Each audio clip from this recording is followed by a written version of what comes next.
Hello friends, thyroid ഇന്ന് വളരെയധികം സ്ത്രീകളിൽ കോമൺ ആയിട്ട് കണ്ടുവരുന്നുണ്ട്. നമ്മുടെ ഷുഗർ എന്ന രോഗം കഴിഞ്ഞു കഴിഞ്ഞാൽ നമ്മളെ ഹോർമോണൽ ഇംബാലൻസിൽ നിന്ന് വളരെയധികം കാണപ്പെടുന്ന രോഗമാണിത്, തൈറോയിഡ് രോഗം. ഈ തൈറോയിഡ് രോഗം എന്തുകൊണ്ടായിരിക്കും ഇത്ര കൂടുതലായിട്ട് കണ്ടുവരുന്നത്? അതിന് പ്രധാനപ്പെട്ട കാരണം നമ്മുടെ ലൈഫ് സ്റ്റൈൽ തന്നെയാണ്. നമുക്ക് കൂടുതലായിട്ട് നമ്മുടെ ശരീരത്തിൽ കൂടുതലായിട്ട് ആക്ടിവിറ്റീസ് നടക്കുന്നില്ല. അതുകൊണ്ട് തന്നെ നമ്മൾ തൈറോയിഡ് ഗ്രന്ഥിയുടെ പ്രവർത്തനം കുറഞ്ഞു വരുന്നുണ്ട്. അത് കാരണമാണ് നമുക്ക് ഹൈപ്പോ തൈറോയിഡിസം അല്ലെങ്കിൽ തൈറോയിഡ് മുഴകളായിട്ടൊക്കെ വരാനുള്ള പ്രധാന കാരണം. അപ്പോൾ ഈ തൈറോയിഡ് വന്നു കഴിഞ്ഞാൽ മിക്ക ആളുകളും ചോദിക്കുന്ന ഒരു കാര്യമാണ്, തൈറോയിഡ് ഗുളിക നമുക്ക് കാലാകാലം കഴിക്കേണ്ടി വരുമോ എന്നുള്ളത്. അപ്പോൾ ചില സാഹചര്യങ്ങളിൽ തൈറോയിഡ് ഗുളിക നിർത്താം, ചില സാഹചര്യങ്ങളിൽ തൈറോയിഡ് ഗുളിക കണ്ടിന്യൂ ചെയ്യേണ്ടി വരും. അപ്പോൾ ഏതൊക്കെ കാരണങ്ങൾ കൊണ്ടാണ് ഈ തൈറോയിഡ് ട്രീറ്റ്മെൻറ്റ് സ്റ്റാർട്ട് ചെയ്യേണ്ടത്, എപ്പോഴൊക്കെയാണ് നിർത്താൻ കഴിയുക, നമുക്ക് വേറെ എന്തൊക്കെ ഭക്ഷണങ്ങളാണ് ഇതിലേക്ക് തൈറോയിഡ് ഉള്ള രോഗികൾ കഴിക്കേണ്ടത് എന്നുള്ള കാര്യങ്ങളാണ് ഞാൻ ഇന്ന് ഇവിടെ ഡിസ്കസ് ചെയ്യുന്നത്.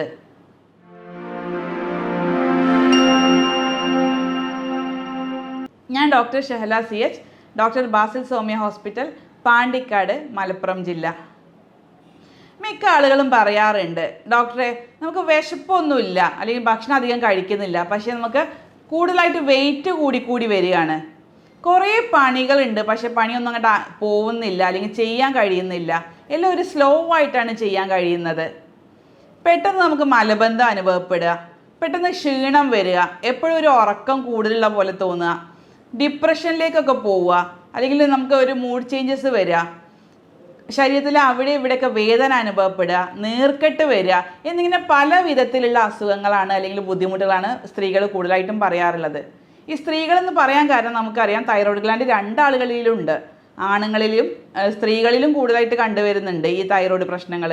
പക്ഷെ നമ്മൾ സ്ത്രീകളിൽ ഇതിൻ്റെ ബുദ്ധിമുട്ട് കൂടുതലാവാൻ കാരണം ചില പ്രഗ്നൻസി സിറ്റുവേഷൻ വരുമ്പോൾ അല്ലെങ്കിൽ അവർക്ക് പീരിയഡ്സിൻ്റെ ഒക്കെ സമയം തുടങ്ങുന്ന സാഹചര്യങ്ങളിലൊക്കെ ഈ തൈറോയ്ഡ് ഗ്രന്ഥിയുടെ പ്രവർത്തനങ്ങൾ കൂടിക്കൂടി വരാം. അത് കാരണം തൈറോയ്ഡ് ഗ്രന്ഥിയുടെ മുഴകളായിട്ടോ അല്ലെങ്കിൽ തൈറോയ്ഡ് ബ്ലഡിലെ ഡിസ്ഫങ്ഷനായിട്ടൊക്കെ നമുക്ക് കണ്ടുവരുന്നുണ്ട്. അതുകൊണ്ടാണ് മിക്ക സ്ത്രീകളിലും ഇത്തരത്തിലുള്ള ബുദ്ധിമുട്ടുകൾ കാണുന്നതും നമ്മൾ തൈറോയ്ഡ് ചെക്ക് ചെയ്യുമ്പോൾ കൂടുതലായിട്ട് തൈറോയ്ഡിൻ്റെ പ്രവർത്തനത്തിൻ്റെ ഒരു ബുദ്ധിമുട്ടൊക്കെ കാണുന്നത് കൂടുതൽ സ്ത്രീകളിലാണ്. അപ്പോൾ എന്തൊക്കെയാണ് ഈ തൈറോയ്ഡിൻ്റെ പ്രവർത്തനത്തിൽ ഉണ്ടാകുന്ന ബുദ്ധിമുട്ടുകൾ നോക്കാം. അതിൽ ഏറ്റവും കൂടുതലായിട്ട് നമ്മളിന്ന് കണ്ടുവരുന്നത്, OPയിലൊക്കെ കൂടുതലായിട്ട് ഇന്ന് കണ്ടുവരുന്നതാണ് ഹൈപ്പോ തൈറോയിഡിസം. ഹൈപ്പോ തൈറോയിഡിസം ആ പേരിൽ നിന്ന് തന്നെ നമുക്ക് മനസ്സിലാക്കാം, നമ്മൾ തൈറോയ്ഡ് ഗ്രന്ഥിയുടെ പ്രവർത്തനം കുറഞ്ഞു വരിക അല്ലെങ്കിൽ തൈറോയ്ഡ് ഹോർമോൺസിൻ്റെ ലെവൽ കുറഞ്ഞു വരിക എന്നുള്ളതാണ് ഈ ഹൈപ്പോ തൈറോയിഡിസം എന്ന് പറയുന്നത്. ഇതൊക്കെ ഒരു കണ്ടീഷനാണ്. ഇതിന് കാരണങ്ങളായിട്ട് പല അസുഖങ്ങളും വരാം, പക്ഷെ ആ അസുഖങ്ങൾ കാരണം വരുന്ന നമ്മുടെ ബ്ലഡിൽ വരുന്ന കുറച്ച് ബുദ്ധിമുട്ടുകളാണ് ഈ ഹൈപ്പോ തൈറോയിഡിസം എന്ന് പറയുന്നത്. അപ്പോൾ നമുക്ക് തൈറോയ്ഡ് ഹോർമോണുകൾ ഏതൊക്കെയാണെന്ന് നോക്കാം. തൈറോയ്ഡ് ഹോർമോൺ നമുക്കറിയാം T3, T4 ആണ് മേജറായിട്ടുള്ള തൈറോയ്ഡ് ഹോർമോൺസ്. നമുക്കറിയാം, ഒരു ക്ലാസ്സിൽ അല്ലെങ്കിൽ കോളേജിൽ നമ്മൾ കുട്ടികളെ കൺട്രോൾ ചെയ്യുന്ന ഒരാൾ പ്രിൻസിപ്പളായിരിക്കും. അപ്പോൾ അതുപോലെ തന്നെയാണ് നമ്മൾ തൈറോയ്ഡ് ഹോർമോണുകളായിട്ടുള്ള T3നെയും T4നെയും കൺട്രോൾ ചെയ്യുന്ന ഒരു പ്രിൻസിപ്പളാണ് TSH എന്ന് പറയുന്നത്. ഈ TSH പക്ഷേ തൈറോയ്ഡിൽ നിന്നല്ല ഉൽപ്പാദിപ്പിക്കുന്നത്, മറിച്ച് നമ്മുടെ മുകളിലുള്ള ബ്രെയിനിലുള്ള പിറ്റ്യൂട്ടറി എന്ന് പറയുന്ന ഗ്രന്ഥിയിൽ നിന്നാണ് TSH ഉൽപ്പാദിപ്പിക്കുന്നത്. ഈ T3യുടെയും T4ൻ്റെയൊക്കെ അളവ് കുറയുമ്പോഴാണ് ഈ TSH നമ്മുടെ ബ്രെയിനിൽ നിന്ന് ഒരു സിഗ്നൽ വന്നിട്ട് TSHൻ്റെ അളവ് കൂട്ടും. അപ്പോൾ ഈ TSH അളവ് കൂടുതലായിരിക്കും. അങ്ങനെ ഒരു സൈക്കിളാണ് നമ്മുടെ ശരീരത്തിൽ നടന്നു വരുന്നത്. അപ്പോൾ ഇതൊക്കെ കൃത്യമായിട്ട് നടന്നു വരണമെങ്കിൽ നമ്മൾ തൈറോയ്ഡ് ഗ്രന്ഥിയും പിറ്റ്യൂട്ടറി ഗ്ലാൻഡൊക്കെ ഒരു കോർഡിനേറ്റ് ചെയ്തിട്ടുള്ള പ്രവർത്തനങ്ങളാണ് ചെയ്തു വരുന്നത്. അപ്പോൾ ഹൈപ്പോ തൈറോയിഡിസം നമ്മൾ പറഞ്ഞത് വളരെ കോമൺ ആയിട്ട് സ്ത്രീകളിലും കുട്ടികളിലൊക്കെ വളരെ കോമൺ ആയിട്ട് കണ്ടുവരുന്ന ഒരു അസുഖമാണ് ഹൈപ്പോ തൈറോയിഡിസം. എന്തുകൊണ്ടായിരിക്കും നമ്മുടെ ഈ തൈറോയ്ഡ് ഗ്രന്ഥിയുടെ പ്രവർത്തനങ്ങൾ കുറഞ്ഞു വരുന്നത് നോക്കാം. അതിൽ ഏറ്റവും പ്രധാനപ്പെട്ട കാരണമാണ് നമ്മുടെ തൈറോയ്ഡ് ഗ്രന്ഥിയുടെ അല്ലെങ്കിൽ തൈറോയ്ഡിൻ്റെ ഹോർമോണുകളുടെ പ്രവർത്തനത്തിന് ആവശ്യമായിട്ടുള്ള അയഡിൻ്റെ കുറവുണ്ടാകുന്ന സാഹചര്യങ്ങളിൽ. അയഡിൻ കുറവുള്ള ആളുകളിലും ഈ ഒരു തൈറോയ്ഡിൻ്റെ പ്രവർത്തനം കുറഞ്ഞു വരാറുണ്ട്. കാരണം അയഡിൻ നമുക്ക് കൂടുതലായിട്ട് ഉണ്ടായാൽ മാത്രമേ തൈറോയ്ഡിൻ്റെ ഹോർമോണുകളുടെ പ്രവർത്തനവും ഉൽപ്പാദനമൊക്കെ കൂടുതലായിട്ട് നടക്കുകയുള്ളൂ. അപ്പോൾ അയഡിൻ്റെ കുറവ് ഒരു പ്രധാനപ്പെട്ട കാരണം തന്നെയാണ്. പിന്നെ വേറൊരു കാരണം കണ്ടുവരുന്നത് സ്ത്രീകളിൽ പ്രഗ്നൻസി സമയത്തൊക്കെ അവർ കൂടുതലായിട്ട് thyroid drugs, anti thyroid drugs കഴിക്കുന്ന സ്ത്രീകളിൽ അവരെ കുട്ടികൾക്കും ഇതുപോലെ തൈറോയ്ഡിൻ്റെ പ്രവർത്തനം കുറയുന്നതായിട്ട് കണ്ടുവരുന്നുണ്ട്. അപ്പോൾ കുട്ടികളിലും മുതിർന്നവരിലും നമുക്കിതിനെ രണ്ട് പേരിലായിട്ട് നമുക്കിതിനെ അറിയപ്പെടുന്നുണ്ട്. ചെറിയ കുട്ടികളിൽ അവർക്ക് ജനിക്കുമ്പോൾ തന്നെ ഉണ്ടാകുന്ന ഒരു ഹൈപ്പോതൈറോയിഡിസം കണ്ടീഷനെ നമ്മൾ ക്രെട്ടിനിസം എന്ന് പറയുന്നത്. ചെറിയ കുട്ടികളിൽ എന്ന് പറയുമ്പോൾ നമുക്ക് പെട്ടെന്ന് അത് ഐഡൻറ്റിഫൈ ചെയ്യാൻ പറ്റില്ല, കാരണം അവർ കൂടുതലായിട്ട് സംസാരിക്കുകയോ അല്ലെങ്കിൽ കരയോ ഒന്നും ചെയ്യാത്തത് കാരണം നമുക്ക് പെട്ടെന്ന് അത് ഐഡൻറ്റിഫൈ ചെയ്യാൻ കഴിയില്ല. സാധാരണ ഇത്തരം കുട്ടികളെ കണ്ടു കഴിഞ്ഞാൽ നമുക്ക് പെട്ടെന്ന് ഒരു ഐഡിയ കിട്ടും. കാരണം അവർക്കെന്ന് വെച്ചാൽ കൂടുതലായിട്ട് അവരുടെ സ്കിന്നൊക്കെ നല്ല ഡ്രൈ ആയിരിക്കും, അതുപോലെ തന്നെ നമ്മുടെ നാവ് കുറച്ച് വലിയ നാവായിരിക്കും, പിന്നെ അവർക്ക് തന്നെ കുറച്ചൊരു സ്ലോ ആയിരിക്കും അവരുടെ ആക്ടിവിറ്റീസും കാര്യങ്ങളൊക്കെ കൈകാലുകൾ അനക്കുന്നതും ഒക്കെ ഒരു സ്ലോ ആയിരിക്കും അവരുടെ വളർച്ച തന്നെ ഒരു കുറയുന്ന ഒരു അവസ്ഥയാണ് ഈ ക്രെട്ടിനിസം കുട്ടികളിൽ നമ്മൾ കണ്ടുവരുന്നത്. അതുപോലെ തന്നെ കുറച്ച് കഴിഞ്ഞ് കഴിഞ്ഞാൽ മാസങ്ങൾ അല്ലെങ്കിൽ വയസ്സുകൾ കഴിഞ്ഞ് കഴിഞ്ഞാൽ നമുക്ക് അവരെ ഗ്രോത്ത് അല്ലെങ്കിൽ മൈൽ സ്റ്റോൺസ് ഒക്കെ ഡിലേ വരും. പല്ല് വരുന്നതും അല്ലെങ്കിൽ നടക്കുന്നതും അല്ലെങ്കിൽ അത്തരത്തിലുള്ള ഓരോ സ്റ്റേജും അവർക്ക് ഡിലേ ആയിരിക്കും. അവർ ഗ്രോത്ത് അല്ലെങ്കിൽ വളർച്ച തന്നെ ഒരു മുരടിച്ച അവസ്ഥയിലായിരിക്കും ഇത്തരം കുട്ടികളെ നമ്മൾ കണ്ടുവരുന്നത്. അതുപോലെ തന്നെ നമുക്ക് മുതിർന്ന ആളുകളിൽ ഈ ഒരു കണ്ടീഷൻ, നമ്മൾ തൈറോയിഡിൻ്റെ പ്രവർത്തനം കുറയുമ്പോൾ കാണുന്നൊരു കണ്ടീഷനാണ് മിക്സഡിമ എന്ന് പറയും. മിക്സഡിമ എന്ന് പറയുമ്പോൾ കൂടുതലായിട്ട് സ്ത്രീകളിലും അതുപോലെ പുരുഷന്മാരിലും കണ്ടുവരുന്നുണ്ട്. കൂടുതലായിട്ട് ഒരു നീര് വന്ന അവസ്ഥയാണ് ഇത്തരത്തിലുള്ള ആളുകളിൽ കണ്ടുവരുന്നത്. അതുപോലെ തന്നെ അവർക്ക് വെച്ചാൽ പെട്ടെന്ന് വെയിറ്റ് കൂടിക്കൂടി വരും. വിശപ്പൊന്നും അധികം ഉണ്ടാവില്ല, പക്ഷെ ഭക്ഷണമൊന്നും അധികം കഴിക്കുന്നുണ്ടാവില്ല, പക്ഷേ വെയിറ്റ് കൂടുതലായിട്ട് വരും. കാരണം കൂടുതലായിട്ട് ഫ്ലൂയിഡ്, വെള്ളത്തിൻ്റെ അംശമൊക്കെ, നീരൊക്കെ കൂടുതൽ കെട്ടിക്കിടക്കുന്നതുകൊണ്ട് വെയിറ്റ് അവർക്ക് കൂടുതലായിട്ട് തോന്നാറുണ്ട്.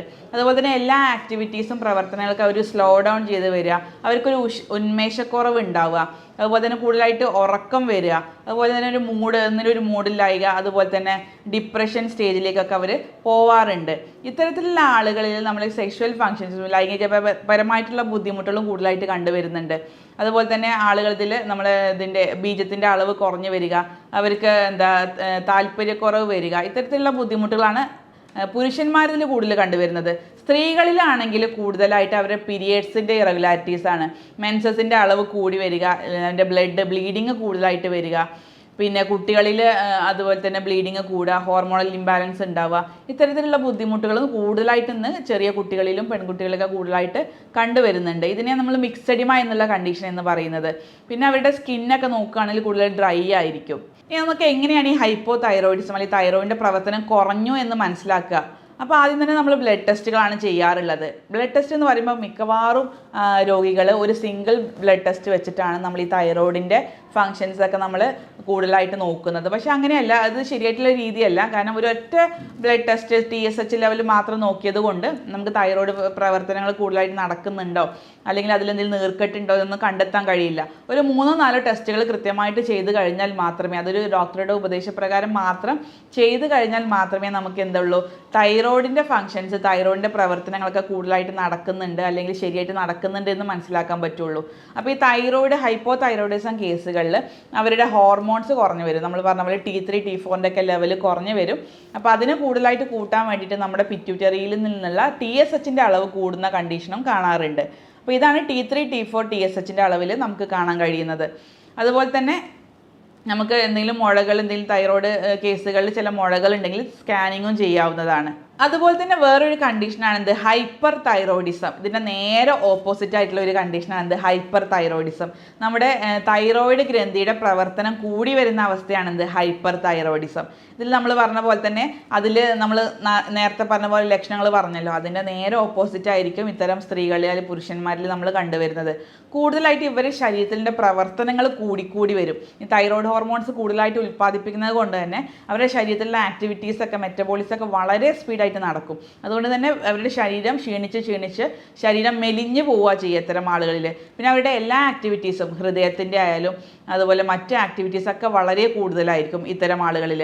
പിന്നെ അവരുടെ സ്കിന്നൊക്കെ നോക്കുകയാണെങ്കിൽ കുറച്ചും കൂടെ വിയർപ്പ് കൂടുതലുള്ള സ്കിന്നായിരിക്കും, കുറച്ചും കൂടെ ഒരു മോയ്സ്ചർ കണ്ടൻറ്റ് കൂടുതലുള്ള സ്കിന്നായിരിക്കും. മറ്റേടത്തിൽ നമ്മൾ പറഞ്ഞല്ലോ ഡ്രൈ ആയിട്ടുള്ളതാണ്. അതിൻ്റെ നേരെ ഓപ്പോസിറ്റ് കൂടുതൽ വിയർപ്പുള്ള ആളുകളായിരിക്കും ഇത്തരം ഹൈപ്പർ തൈറോയിഡിസം കേസുകൾ. കാരണം അത്രയും പണി അവരുടെ ശരീരം എടുക്കുന്നുണ്ട്. അത് കാരണം അവർക്ക് ഹൃദയമിടിപ്പ് കൂടും, വിയർപ്പ് കൂടും, അതുപോലെ തന്നെ എപ്പോഴും ഒരു ചൂടെടുക്കുന്ന ഒരു സിറ്റുവേഷനാണ് അവർക്ക് ഉണ്ടാവുക. ഭയങ്കര ഹോട്ടായിട്ടുള്ള ആളുകളായിരിക്കും.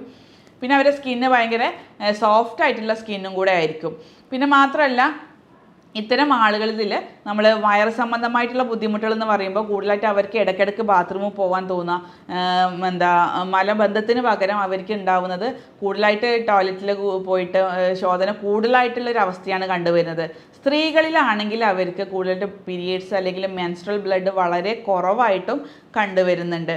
അതുപോലെ തന്നെ അവരെ കണ്ണ് അവരെ മുഖം നോക്കിക്കഴിഞ്ഞാൽ തന്നെ ഇത് ഹൈപ്പർ തൈറോയിഡിസ് ആണോ അല്ലെങ്കിൽ ഹൈപ്പോ തൈറോയിഡിസ് ആണോ വളരെ കൃത്യമായിട്ട് പറയാൻ കഴിയും. കാരണം ഇത്തരം പ്രവർത്തനം കൂടുതലുള്ള ആളുകളുടെ കണ്ണ് നോക്കിക്കഴിഞ്ഞാൽ ചിലരുടെ കണ്ണ് നമുക്കറിയാം പുറത്തേക്ക് ഒരു തള്ളി നിൽക്കുന്ന പോലെ കാണാറുണ്ട്. അതിനെ എക്സോഫ്താൽമോസ് എന്നാണ് പറയുന്നത്. പിന്നെ അതുപോലെ തന്നെ കണ്ണിൽ നിന്ന് എപ്പോഴും ഇങ്ങനെ വെള്ളം വരിക, അതുപോലെ തന്നെ കണ്ണിങ്ങനെ ചിമ്മിക്കൊണ്ടിരിക്കുക. ഇത്തരം ബുദ്ധിമുട്ടുകൾ എന്താ പറയുക, ട്രീറ്റ്മെൻറ്റ് എടുത്തു കഴിഞ്ഞാൽ അത് ക്ലിയർ ആയിക്കോളും. പക്ഷേ താൽക്കാലികമായിട്ടുള്ള കുറച്ച് ബുദ്ധിമുട്ടുകൾ നമ്മൾ ഇത്തരം ആളുകളിൽ കണ്ടുവരുന്നുണ്ട്. അതുപോലെ തന്നെ ലൈംഗികപരമായിട്ടുള്ള ബുദ്ധിമുട്ടുകൾ കണ്ടുവരുന്നുണ്ട്. പിന്നെ പുരുഷന്മാരിലാണെങ്കിൽ കൂടുതലായിട്ട് ബ്രസ്റ്റിൻ്റെ ഡെവലപ്മെൻറ്റ് കാണുക, ബീജത്തിൻ്റെ അളവ് കുറയുക, ഇത്തരത്തിലുള്ള ബുദ്ധിമുട്ടുകൾ നമ്മൾ കണ്ടുവരുന്നുണ്ട്. പിന്നെ അവരെ ഹൃദയ സംബന്ധമായിട്ടുള്ള ബുദ്ധിമുട്ടുകൾ എന്ന് പറയുമ്പോൾ കൂടുതലായിട്ട് നടന്നു കഴിഞ്ഞാൽ അവർക്ക് ഹൃദയമിടിപ്പ് കൂടുക, അതുപോലെ തന്നെ ശ്വാസത്തിന് ബുദ്ധിമുട്ട് അനുഭവപ്പെടുക. പിന്നെ ഹൃദയത്തിന് അവർക്ക് വർക്ക് ലോഡ് കൂടുതലായിരിക്കും. കാരണം അവരുടെ രക്തയോട്ടം, ഹൃദയത്തിലേക്കുള്ള രക്തയോട്ടം കൂടിക്കഴിഞ്ഞാൽ അവർക്ക് ഹൃദയത്തിൻ്റെ രക്തയോട്ടം അതുപോലെ തന്നെ വർക്ക് ലോഡും കൂടിക്കഴിഞ്ഞാൽ അതുമായി ബന്ധപ്പെട്ടുള്ള ഹൃദയ സംബന്ധമായിട്ടുള്ള ബുദ്ധിമുട്ടുകളും ഹൃദയത്തിൻ്റെ വലിപ്പം കൂടുന്ന അവസ്ഥയും പിന്നെ ഫെയിലിയറിലേക്കൊക്കെ ചില കേസുകളിൽ അത് പോവാറുണ്ട്. അതുപോലെ തന്നെ നമ്മളെ തൈറോയിഡിൻ്റെ പ്രവർത്തനം കൂടിക്കഴിഞ്ഞാൽ നമ്മളെ എല്ലുകളുണ്ടല്ലോ, എല്ലുകളിൽ നിന്നുള്ള കാൽഷ്യം കൂടുതലായിട്ട് രക്തത്തിലേക്ക് എത്തുകയും അതുവഴി നമ്മുടെ എല്ലുകൾക്കും അതുപോലെ തന്നെ മറ്റുള്ള മസിൽസിനൊക്കെ കൂടുതലായിട്ട് ക്ഷീണം വരിക, വീക്ക്നെസ് ഒക്കെ വന്ന് കാണാറുണ്ട്. അപ്പോൾ ഇത്തരത്തിലുള്ള ആളുകളിൽ ബ്ലഡിലായിരിക്കും ഇവർക്ക് കൂടുതലായിട്ട് കാൽഷ്യം ഉണ്ടാവുക. ഈ കാൽഷ്യം പോയിട്ട് കൂടുതലായിട്ട് അവിടെ ഇവിടെയൊക്കെ അടിഞ്ഞുകൂടി കാൽഷ്യം സ്റ്റോണുകൾ, കല്ലുകളൊക്കെ ആയിട്ട് രൂപപ്പെടുന്നതായിട്ടും കണ്ടുവരുന്നുണ്ട്. അതുപോലെ തന്നെ ഇവർക്ക് മസിൽസിന് അവരുടെ പേശികൾക്കും കുറച്ച് ബലക്കുറവ് കാണാറുണ്ടോ. ഇതിനെല്ലാം പ്രധാനപ്പെട്ടുള്ള കാരണം ഈ കാൽഷ്യത്തിൻ്റെ കൂടുതലായിട്ടുള്ള ബ്ലഡിലേക്കുള്ള വരവ് കാരണമാണ് കൂടുതലായിട്ട് നമ്മളെ എല്ലുകളും അതുപോലെ തന്നെ നമ്മളെ പേശികളൊക്കെ കൂടുതലായിട്ട് ബലക്കുറവ് കണ്ടുവരുന്നത്. അതുപോലെ തന്നെ വയറ് സംബന്ധമായിട്ട് ഇവർക്ക് വയറിൽ വേദനകൾ വരാം, ഇടയ്ക്കിടയ്ക്ക് ക്രാംസ് വരാം, അതുപോലെ ഛർദി വരാം, അല്ലെങ്കിൽ ഓക്കാനവും ഇത്തരം ആളുകളിൽ നമ്മൾ കൂടുതലായിട്ട് കണ്ടുവരുന്നതാണ്. ഇനി മറ്റൊരു കണ്ടീഷൻ നമുക്ക് പറയാവുന്നത്, സാധാരണ നമ്മൾ ഒരു തൈറോയിഡിൻ്റെ എൻലാർജ്മെൻറ്റ് അല്ലെങ്കിൽ തൈറോയിഡ് ഗ്രന്ഥി വീർത്ത് വരുന്നൊരവസ്ഥ കാണാറുണ്ട്. പക്ഷെ അവർക്ക് വേറെ യാതൊരു ലക്ഷണങ്ങളും കാണാറില്ല. ഒരു സിമ്പിളായിട്ടുള്ള തൈറോയിഡ് ഗ്രന്ഥി വീർത്തിരിക്കുന്നതായിട്ട് കണ്ടുവരാറുണ്ട്. അത് വേദന ഉണ്ടാവില്ല, കൂടുതൽ സോഫ്റ്റ് ആയിട്ടുള്ള ഒരു കൺസിസ്റ്റൻസിയിലായിരിക്കും അത് ഉണ്ടാവുക. അപ്പോൾ ഇത്തരം സാഹചര്യങ്ങളിൽ നമ്മൾ കൂടുതലായിട്ട് അതിൻ്റെ ട്രീറ്റ്മെൻറ്റിൻ്റെ ആവശ്യമില്ല. സാധാരണ ചില നമുക്ക് കൂടുതലായിട്ട് സ്ട്രെസ്സ് വരുന്ന കണ്ടീഷനുകളിലാണ് ഈ തൈറോയിഡ് ഗ്രന്ഥിയിൽ ചെറിയൊരു വീക്കം കാണുന്നത്. കൂടുതലായിട്ട് പ്രഗ്നൻസിയിൽ കാണാറുണ്ട്, അല്ലെങ്കിൽ കൂടുതൽ ടെൻഷൻ വരുന്ന സാഹചര്യങ്ങളിൽ, അല്ലെങ്കിൽ പീരിയഡ്സ് തുടങ്ങുന്ന പെൺകുട്ടികളിലും ഈ തൈറോയിഡ് ചെറുതായിട്ടൊന്ന് വലുതായിട്ട് വരും. അത് സാധാരണ നമുക്ക് തൈറോയിഡ് ഗ്ലാൻഡ് അറിയാം, നോർമലായിട്ട് നമുക്കത് ഫീൽ ചെയ്യാൻ കഴിയില്ല. പക്ഷേ ഇത്തരം പ്രഗ്നൻസിയിലോ അല്ലെങ്കിൽ മെനാർക്കിൻ്റെ ഒക്കെ സമയത്ത് ഈ തൈറോയിഡ് ഗ്രന്ഥിയുടെ ഇച്ചിരി വലിപ്പം കൂടാം. അത് ഈ ഒരു സ്ട്രെസ്സിൻ്റെ സമയം കഴിഞ്ഞ് കഴിഞ്ഞാൽ തൈറോയിഡ് ഗ്രന്ഥി ഓട്ടോമാറ്റിക്കലി അത് നോർമൽ ആവുകയും ചെയ്യും. അപ്പോൾ ആ ഒരു സാഹചര്യത്തിൽ നമുക്ക് അതിൻ്റെ ട്രീറ്റ്മെൻറ്റ് ആവശ്യമില്ല. ആ സ്ട്രെസ്സ് സാഹചര്യം മാറിക്കഴിഞ്ഞാൽ ഓട്ടോമാറ്റിക്കലി അതിൻ്റെ സൈസ് കുറയും. നമുക്ക് ജസ്റ്റ് ഒന്ന് ഇത് വാച്ച് ചെയ്താൽ മതി ആ കണ്ടീഷൻ. അതുപോലെ തന്നെ ഇത്തരത്തിൽ റിപ്പീറ്റഡ് ആയിട്ട് ഇത്തരത്തിൽ നമ്മുടെ ശരീരത്തിൽ സ്ട്രെസ്സ് വന്നു കഴിഞ്ഞാൽ ഈ തൈറോയിഡ് ഗ്രന്ഥി ഓട്ടോമാറ്റിക്കലി വലുതാവുകയും അതുപോലെ ഓട്ടോമാറ്റിക്കലി ചുരുങ്ങി പോവുകയും ചെയ്യും. അത് കാരണം ആ തൈറോയിഡ് ഗ്രന്ഥിയിൽ വരുന്ന ചെറിയ ചെറിയ മുഴകളെയാണ് നമ്മൾ മൾട്ടി നോഡുലാർ ഗോയിറ്റർ എന്ന് പറയുന്നത്. ഇതും നമുക്ക് വലിയ സീരിയസ് ആയിട്ടുള്ള കണ്ടീഷനൊന്നും അല്ല. നമുക്ക് ജസ്റ്റ് ആ സ്ട്രെസ്സും ഹോർമോണൽ ഇംബാലൻസ് ഒക്കെ ഒന്ന് റെഡിയാക്കി കഴിഞ്ഞാൽ നമുക്ക് ഓട്ടോമാറ്റിക്കലി അത് നമുക്ക് നോർമൽ സ്റ്റേജിലേക്ക് തന്നെ അത് വരുന്നതാണ്. അതുപോലെ തന്നെ വളരെയധികം കൂടുതലായിട്ട് ടെൻഷൻ അടിക്കുന്ന വേറൊരു കണ്ടീഷനാണ് ഇത് തൈറോയിഡിലെ മുഴകൾ. ഒരു മുഴ വന്നു കഴിഞ്ഞാൽ നമ്മൾ ആദ്യം പേടിക്കുക എന്താണ്, നമ്മൾ ക്യാൻസർ ആണോ എന്ന് വിചാരിക്കാറുണ്ട്. പക്ഷേ തൈറോയിഡിൻ്റെ മുഴകൾ ഒരു 90% കേസുകൾ എന്തായിരിക്കും, ക്യാൻസറസ് അല്ലാത്ത വളരെ സിമ്പിളായിട്ടുള്ള മുഴകളായിരിക്കും. അപ്പോൾ മിക്കവാറും കേസുകളിൽ നമുക്കത് ട്രീറ്റ്മെൻറ്റിൻ്റെ ആവശ്യം വരാറില്ല. പക്ഷേ എപ്പോഴൊക്കെയാണ് നമ്മൾ തൈറോയിഡ് മുഴകൾ ശ്രദ്ധിക്കേണ്ടതെന്ന് വെച്ചാൽ അതിൻ്റെ സൈസ് ക്രമാതീതമായിട്ട് കൂടിക്കൂടി വരിക.